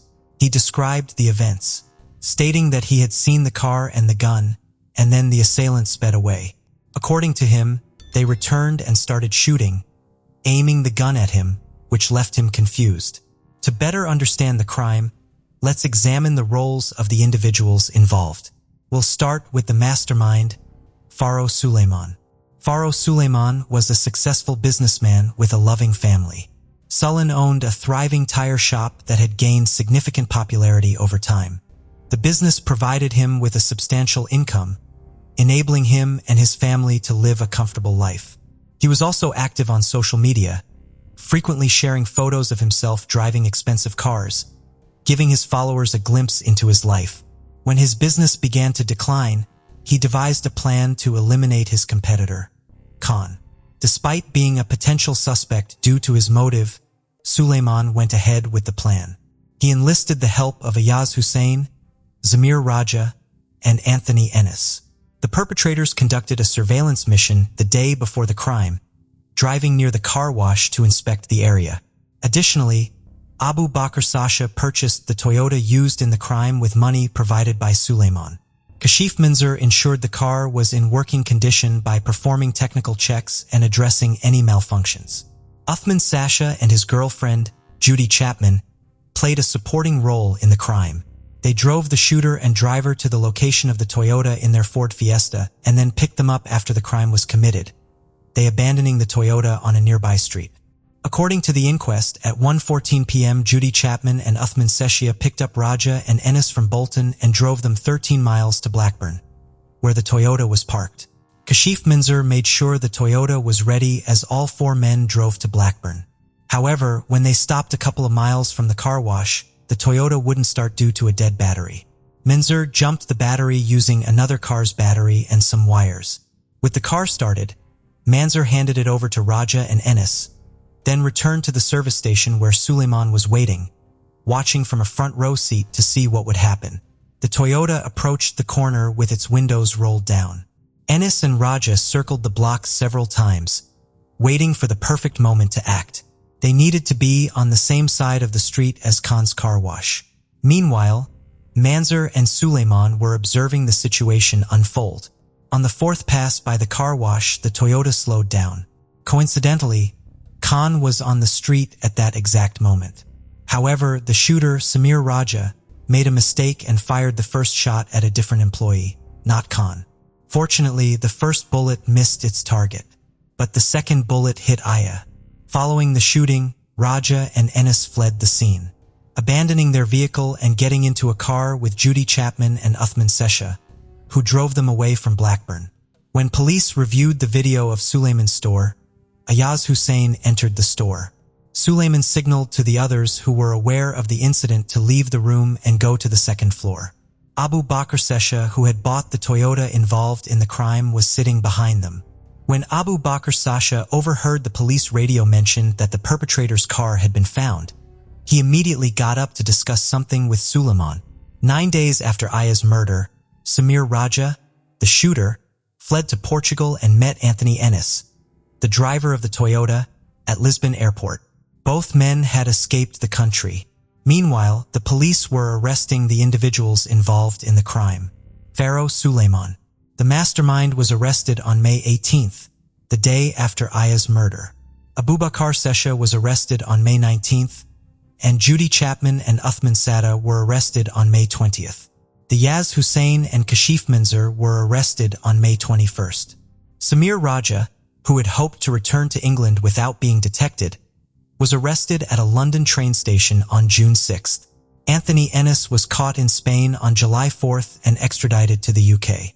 Aya Hachem was murdered and Khan, the owner of a car wash, was nearly killed in a violent crime. Several suspects were charged, and at first, all of them denied any involvement. However, as the investigation continued and the pressure mounted, Their stories began to contradict each other as they tried to downplay their roles in the crime. As the suspects' testimonies became more inconsistent, they started to turn on each other, revealing crucial details about the crime to the police. Each suspect tried to avoid a long prison sentence by blaming the others. On August 5, 2021, the court delivered its verdicts, resulting in severe sentences for all those involved. Faro Solon, who had a prior conviction for a fatal hit-and-run incident in 2001, received a life sentence with a minimum term of 34 years. Raja, the shooter, was also given a life sentence with a minimum term of 34 years. According to reports, he was paid $500 for his involvement in the crime. The driver, Anthony Ennis, was sentenced to life imprisonment with a minimum term of 33 years. Ayaz Hussein, who orchestrated the crime, received a life sentence with a minimum term of 32 years. Abu Bakr Sasha, who bought the getaway car, will serve at least 28 years. Uthman Satatia, who arranged for the shooter and driver to be transported, will also serve at least 28 years. And Kashif Minzer, who made sure the car was working on the day of the crime, will serve at least 27 years. The judge was critical of the defendants, stating that they showed no regret for their actions after the shooting. Instead of taking responsibility, they tried to deceive and manipulate their way out of trouble. When that failed, they turned on each other in an attempt to save themselves. Judy Chapman was found guilty in October 2021 of involuntary deprivation of life. She was given a 15-year prison sentence for driving the car involved in the crime. However, investigators have since discovered that other individuals were involved in the crime.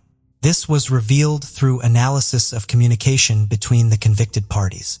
A 42-year-old from Manchester was sentenced to life in prison on May 5, 2023, with a minimum term of 32 years. During his trial, evidence revealed that Otway acted as an intermediary between Oz Hussein, Zamir Raja, and Anthony Ennis. Specifically, he assisted Hussein in committing a crime. Another person, Ben Bridge, was also involved in the case. She was the 10th person to be found guilty. Prosecutors said that Banbridge met with Raja and Ennis in Bolton, took their phones and turned them off. Then she drove to Trafford and turned the phones back on in different locations, making it seem like Raja and Ennis were in Greater Manchester, not Blackburn, when a shooting happened. This was done to create a fake alibi for the two men. Banbridge, 32, admitted to conspiracy to pervert the course of justice and was sentenced to 23 months in prison on August 11, 2023. This was the last conviction in the case of Aya Hachem. To those around them, the Inman family seemed like a model of unity and devotion. Their lives were centered around faith, and each Sunday they were a familiar sight at church. Yet, beyond the public facade, hidden dynamics played out within their close family circle. The story of William and Sandra Inman began in 1983 at church. William, then 18, met 16-year-old Sandra. With the blessing of their families, the young couple married and settled in Logan, a quiet community in Ohio. Bill, as he was commonly known, was a man of deep religious faith, balancing his construction job with playing music at the evangelical church near Nelsonville, Ohio. Sandra managed their household, and in 1984 they welcomed their son, William Jr., whom they affectionately called Will. Will grew up, and in 2001 at 17 he met Summer Cook, a 15-year-old girl also at church, a meeting that mirrored his parents' initial encounter. After 3 years of friendship, they married when Summer turned 18 in 2004 and moved in with Will's parents in Logan, Ohio. By 2004, Bill, now 39, had ambitions to become a pastor. He converted his garage into a small gathering space, which eventually attracted neighbors and friends seeking solace and prayer. His unconventional ministry led to skepticism, but his gatherings continued to grow. In 2005, Will and Summer celebrated the arrival of their first child, Alex, though the family faced financial pressures, partly due to Bill's ministry, which wasn't bringing in sufficient income. They decided to move out of Ohio in search of better opportunities.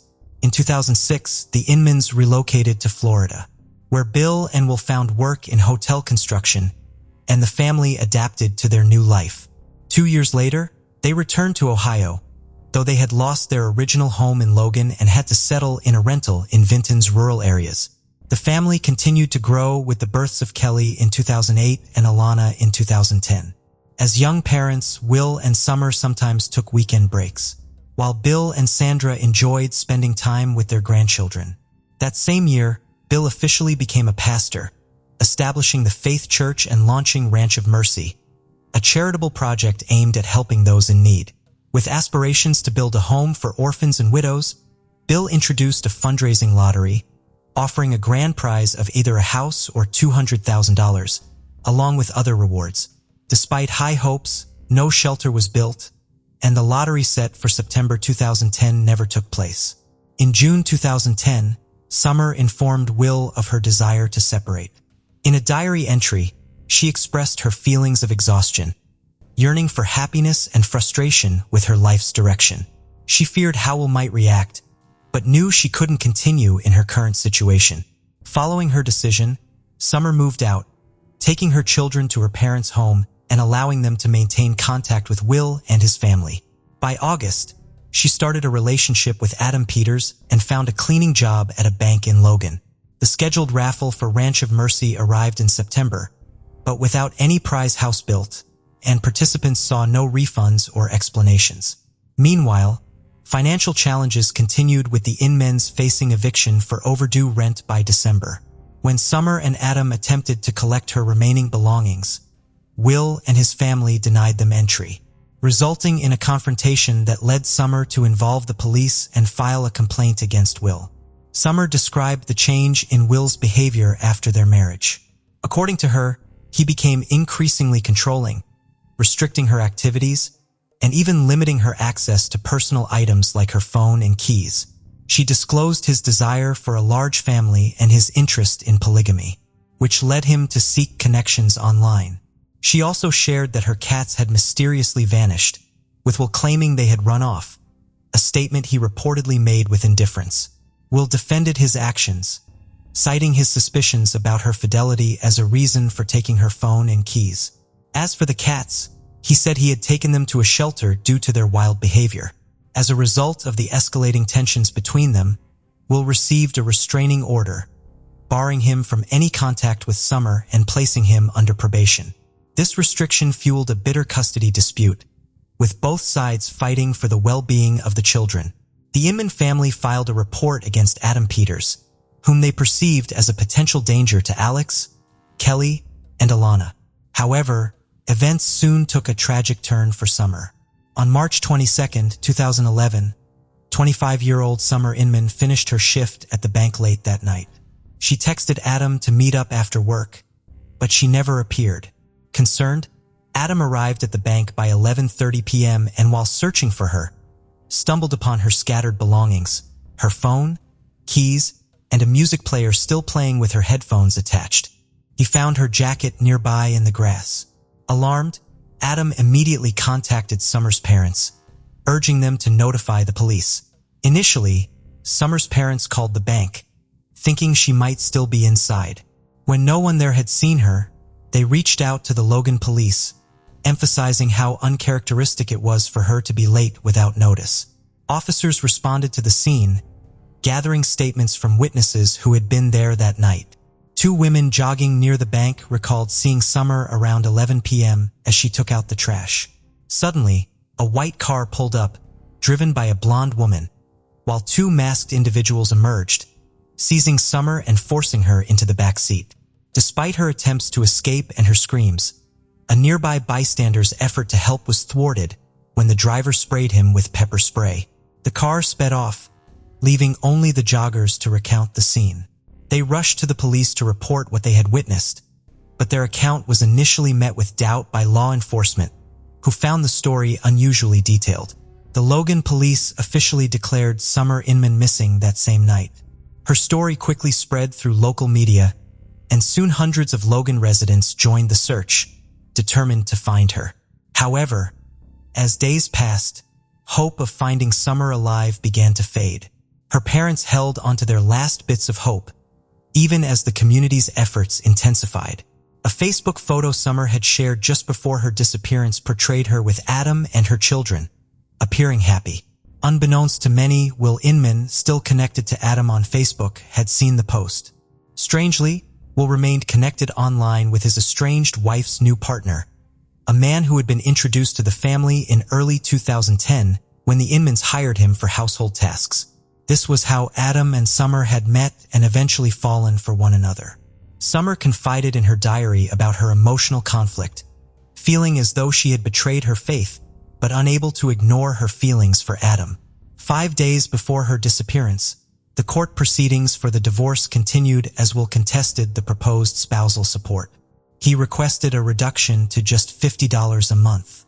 Given his modest annual income, the Inman family had sought full custody of the children but had been denied, and losing regular contact with their grandchildren devastated Bill and Sandra, who reportedly looked worn and unwell afterward, visibly affected by the loss.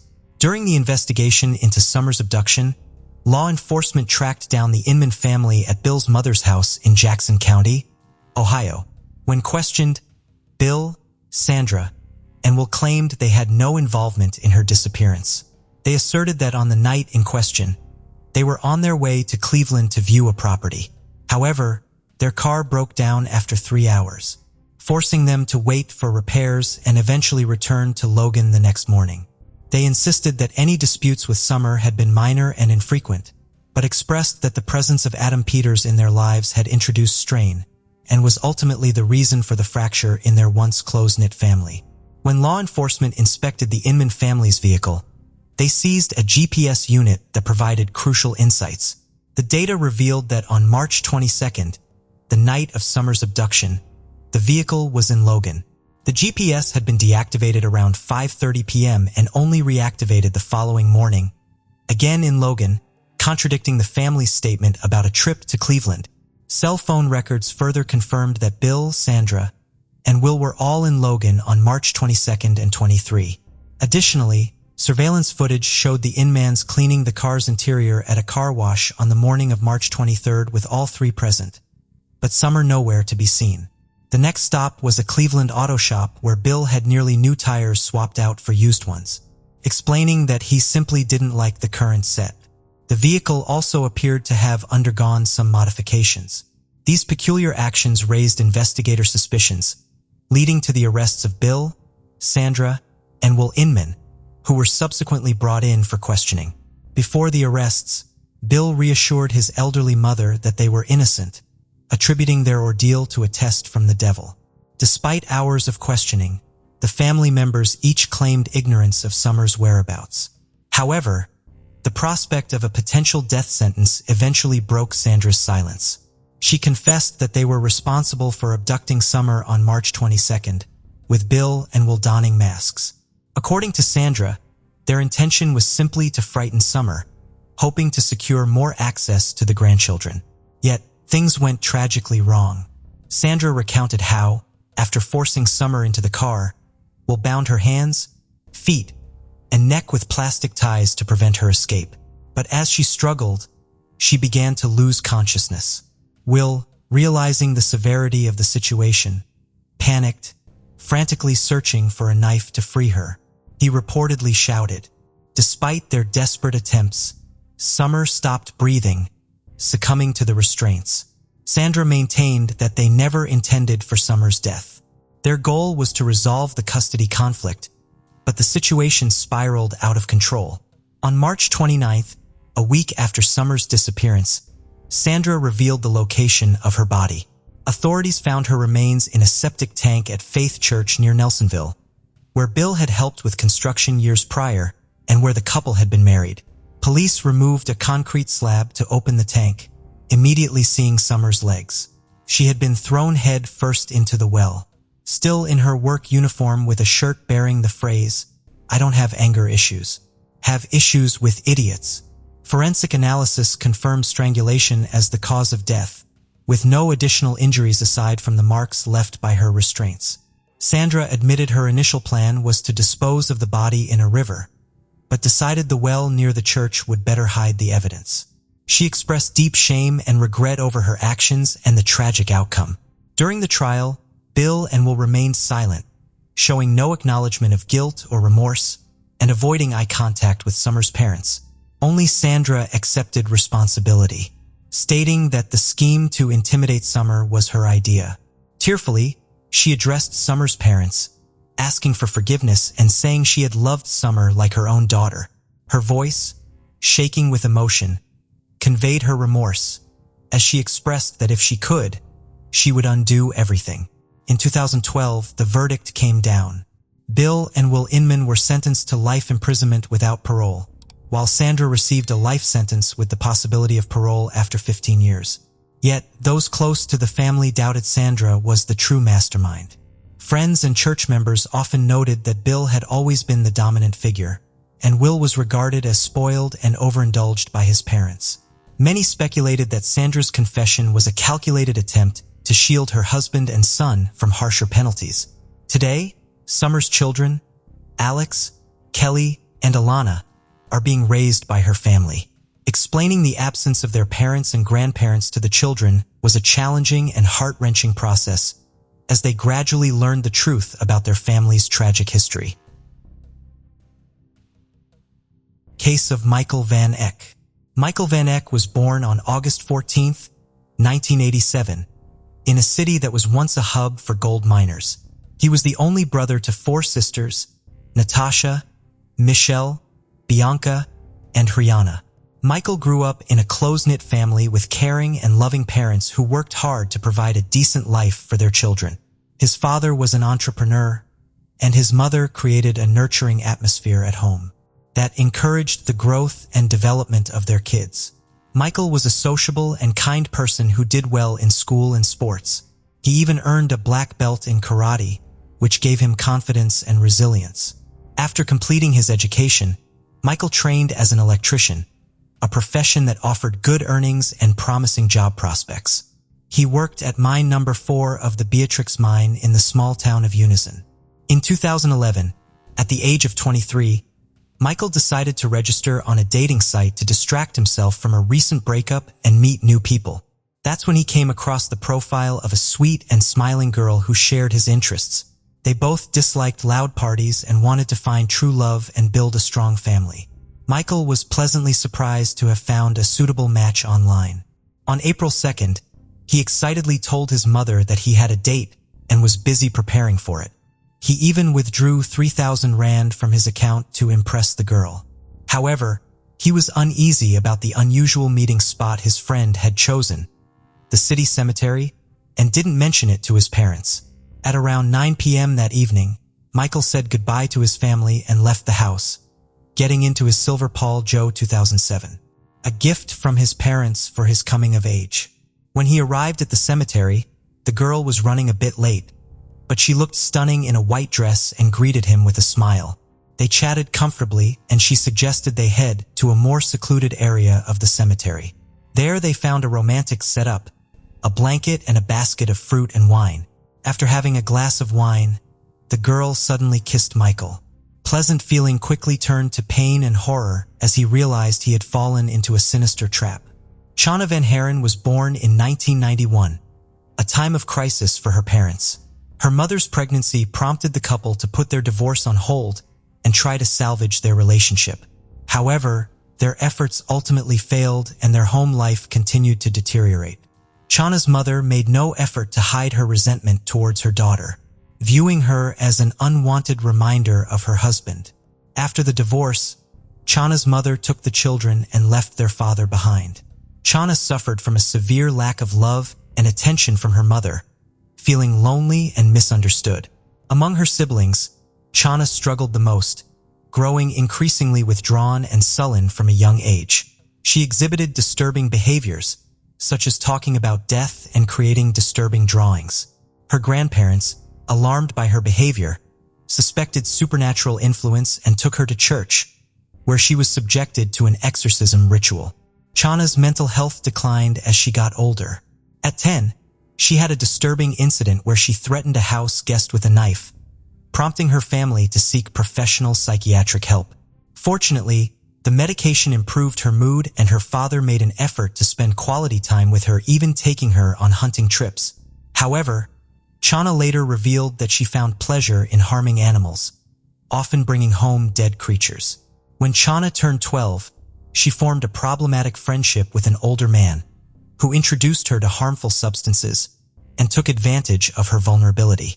2 years later, her mother moved to New Zealand, leaving Chana and her siblings in the care of their father and stepmother. At 15, Chana became involved with a 22-year-old man who had an unhealthy interest in Satanism, occultism, and voodoo cults. Fortunately, by her 17th birthday, Chana's life started to take a positive turn. She distanced herself from harmful relationships, successfully graduated from high school, and enrolled in college to study art and graphic design. After abandoning her interest in Satanism and ceasing to use harmful substances, Chana's emotional well-being significantly improved. She excelled in her studies and eventually secured a job in her chosen field. Chana's new job provided her with a supportive community, including her colleagues and management, where she discovered her talent for visual arts, earning her respect and recognition. She also started dating Warren, giving the impression to outsiders, including her family and close friends, that her life was back on track. However, beneath the surface, her inner struggles persisted. Her father was especially relieved, hoping she had finally grown up and would soon get married. But an unexpected obstacle emerged, threatening to disrupt her newfound stability.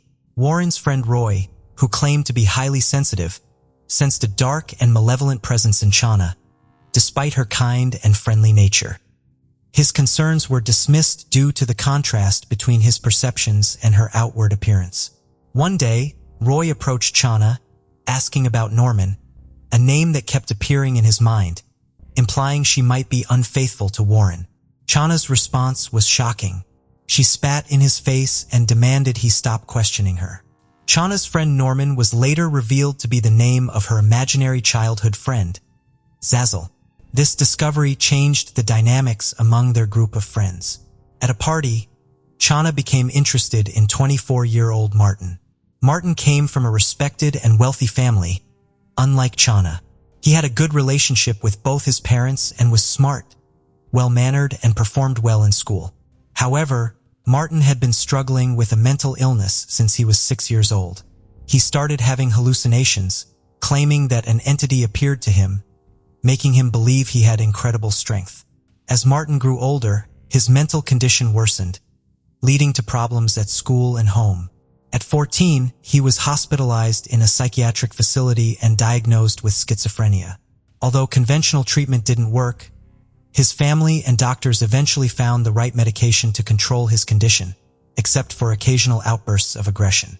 Chana and Martin, two unstable young individuals, started a romantic relationship. Despite their outward appearance of happiness, their parents were oblivious to the issues the couple had faced in the past. As their relationship progressed, it ultimately led to devastating consequences. At first, the couple was social and outgoing, attending parties and interacting with others. Friends recalled noticing cuts on their hands, which they jokingly attributed to intimate experiments. However, as time passed, Chana and Martin began to withdraw from their social circle and developed an interest in dark practices, including Satanism, voodoo, and occult rituals. This fascination eventually extended to infamous serial killers. In 2011, Martins posted a photo with his girlfriend Chana on social media, captioned, "Killers," with an ambiguous emoji. At the time, no one took the post seriously. However, unbeknownst to others, the couple had dark fantasies that eventually turned into a sinister plan. They wanted to torture and kill homeless people and even practiced on animals. But their plan was put on hold as they couldn't find a suitable victim. Chana created a profile on a dating site and caught the attention of Michael Van Eck. The couple targeted him for their twisted plan, and Chana suggested they meet in person. Michael agreed, despite the unusual meeting location. Chana and Martins carefully prepared for the date, planning every detail, including what to wear and how to end Michael's life. Chana approached the meeting fully prepared, and the trap was set. Michael fell for the bait, and Martins attacked him from behind with a knife. Despite being stabbed around 30 times, Michael resisted, which caught the attackers off guard. Chana intervened, and together they overwhelmed Michael, who begged them to end his suffering. After the attack, Martin slit his own throat and the couple began to dismember Michael's body. They severed his legs and decapitated him, placing the body parts in bags.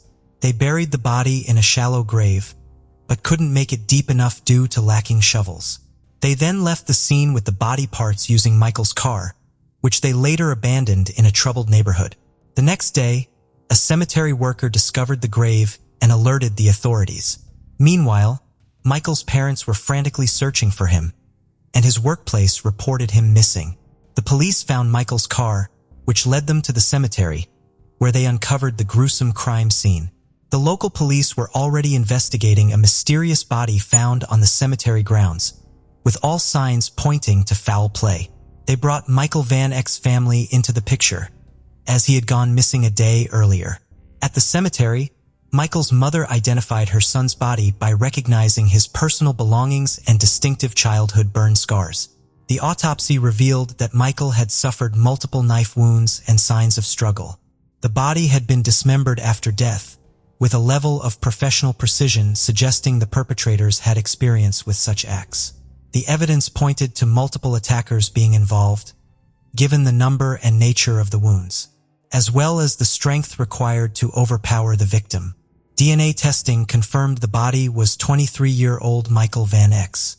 During the investigation, police seized Michael's phone and computer, tracing his last communication to Chav Van Haan, who had invited him to the cemetery on the fateful night. When questioned, Chav and her boyfriend Martin confessed to their involvement in the murder. Chav's father was shocked by her calm and defiant confession, in which she claimed to have dreamed of committing such a crime since she started hunting with him. The lack of remorse from the couple shocked everyone, and they seemed to relish the public attention. They had planned to take their own lives if caught, but later changed their minds, wanting to live the life of monsters. The police search of the couple's apartment revealed a disturbing environment. The walls were covered in distorted portraits of Chav, depicting her without eyes, mouth, or ears in various guises. The police found disturbing evidence in the rooms, including ritual items, animal scalps, knives, and unknown objects. They also discovered the belongings of the murdered him, including his glasses and wallet. Martins later admitted that they took the victim's money to fund their next crime. The most shocking discovery, however, was made in the refrigerator. The police found the victim's head with his mouth sewn shut, which suggested that the couple planned to use it as a ritual bowl. Additionally, the victim's eyes and ears were found in separate containers. The police also found the victim's hand and leg buried near the murderer's home, along with the bodies of several animals. The girl's diary revealed her dark thoughts and plans. The evidence suggested that the couple derived pleasure from taking lives and mutilating bodies. Both Martins and Chana underwent mental evaluations, and the commission confirmed that they were aware of their actions and desired the consequences. In November 2011, Chana stood trial as a serial offender, despite it being a single incident. She openly admitted that she did not feel remorse and desired to repeat her actions. Psychiatrists diagnosed Chana with psychopathic and antisocial disorders, making her a more dangerous individual. Throughout the trial, she remained emotionless. Chana was found guilty and sentenced to 35 years in prison without parole, with 20 years for murder and an additional 15 years for robbery and dismemberment. Martins defended himself in court, claiming that he did not remember the events until he was in jail. He admitted to studying Satanism and occultism, which he believed pushed him and Chana to commit the crime. During the trial, he apologized to the victim's parents, although his apology sounded insincere. He implied that the victim was simply in the wrong place at the wrong time, when in reality the couple had lured him into a premeditated trap. Michael's mother was overcome with grief and struck Martins during one of the sessions. In the end, Martins was also found guilty and sentenced to 35 years in prison, with the possibility of parole after serving half of his sentence. After 2014, Chana and her lover Martins maintained a relationship through letters while he was in prison. In these letters, Martins referred to Chana as a dark goddess and wrote poetic phrases such as, "When you part your lips, words of a dead butterfly spill out, and they fall upon my mystical heart and paint it with sweet poison." However, over time, Chana ended the relationship, feeling that they had become emotionally disconnected from each other. While in prison, Chana exhibited exemplary behavior, teaching her fellow inmates art and theology. Some collectors, fascinated by notorious criminals, paid large sums for a photograph of Chana with her autograph, as well as a print of her hand. Martins also attracted a following with a fan club that was monitored by the police for a long time to prevent his followers from emulating his violent actions. Despite his circumstances, Martins continued to receive therapy and completed his education through correspondence courses. Ultimately, the case highlights how two unstable individuals driven by their desires and lacking boundaries can destroy an innocent life. Furthermore, it reveals how some people, often hiding behind a seemingly normal facade, can harbor dark and sinister intentions. Unfortunately, new acquaintances can sometimes have a profoundly negative impact on our lives, marking a point of no return. Dolores Wolf lived in Woodland, California in 1979. She had a husband named Carl. He wasn't an abusive husband. Dolores also had 4 children: Carl Jr., Annie Marie, Tom, and Paul. She worked at Woodland High School as a secretary. Dolores was known for her joyful and positive demeanor, and she would have never left her 4 children. According to her husband, that is exactly what she did. Dolores was last seen in August 1979 at her home in Hillcrest Street. When her children asked their father where Dolores was, he told them that she was gone and was never coming back. Detectives from the Yolo County Sheriff's Office immediately started working the case, trying to find out where she was. They never let the case go, but her disappearance would remain a mystery that haunted her family for more than 4 decades. The family believed that Carl was responsible for her disappearance. Investigators found incriminating evidence in the family car as well. At one point, Carl was arrested and charged, but never tried. Investigators were sure that he could be convicted if they only had a body. Carl passed away in 2005. While the investigation into Dolores' disappearance was ongoing, investigators at Benica Police Department had a mystery of their own. On September 17, 1979, just 6 weeks after Dolores' disappearance, sailors discovered a lower torso that had washed up on the Carquina Strait shoreline. Since there was no available fingerprints or dental work to use for comparison, the remains went unidentified, buried as a Jane Doe. The case was looked into again this year. The Yolo County Sheriff's Office partnered with Doe Network and Benique Police Department. The Doe Network is a non-profit organization of volunteers who work with police to match missing persons to John and Jane Doe cases. 11 women that went missing between Sacramento and San Francisco in 1979 were looked into, as the lower torso that was found might have belonged to them. A DNA swab was collected from one of Dolores' sons. The torso was exhumed so the DNA could be collected from the bone. In October of 2020, investigators received the news that thanks to DNA, it is confirmed that it was Dolores Wolf's body that was found off the shoreline. One of her sons, Tom, had this to say: "I think my first emotion was anger, because of the fact that she was found a month and a half after she disappeared, and we're only finding out now that it was her." Some investigators disagree on whether this case is completely solved. Some say that if Carl was still alive, he would be convicted. Others believe that someone else could be the person who took her life. 41-year-old Gloria Hassimer lived in Santa Cruz, California, in 1995. She had 2 children that she had to raise on her own because her husband had passed away. In 9:45 on June 9, 1995, she was arrested by Watsonville police for drunk driving. A few hours later, she was released. Gloria's car was impounded, and for some reason no officer drove her home, so she had to walk home or hitchhike. She never made it back home, and her family got worried. She was 4 feet 11 inches tall and weighed 100 pounds. Gloria was last seen wearing a blue and black shirt, green jeans, and white tennis shoes. When she was last seen, it was about 4 a.m., and she was walking along Water Street in Santa Cruz. The day after she was arrested, on June 10, 1995, a woman's body was found in the Pajaro River at the Highway 1 overcrossing. She was quickly identified as Gloria Hassimer. Investigators were determined to find the culprit, but it would take many years for the case to be solved. In 2020, the case was looked into again. Investigators from the Santa Cruz Police Department decided to make use of DNA technology to help solve the case. They used DNA evidence they had collected from the crime scene that belonged to the culprit and entered it into the public DNA databases. Amazingly, they found a match: 62-year-old John LaRoche. This is a mugshot of him back in 1996. He has quite an extensive criminal background. Investigators believe that there might be more victims of his. He was arrested back in December of 2020 at his home in Turlock, California. Gloria's family expressed their gratitude to investigators in a statement. "We greatly appreciate their hard work, dedication, and compassion they've shown to our family over the years."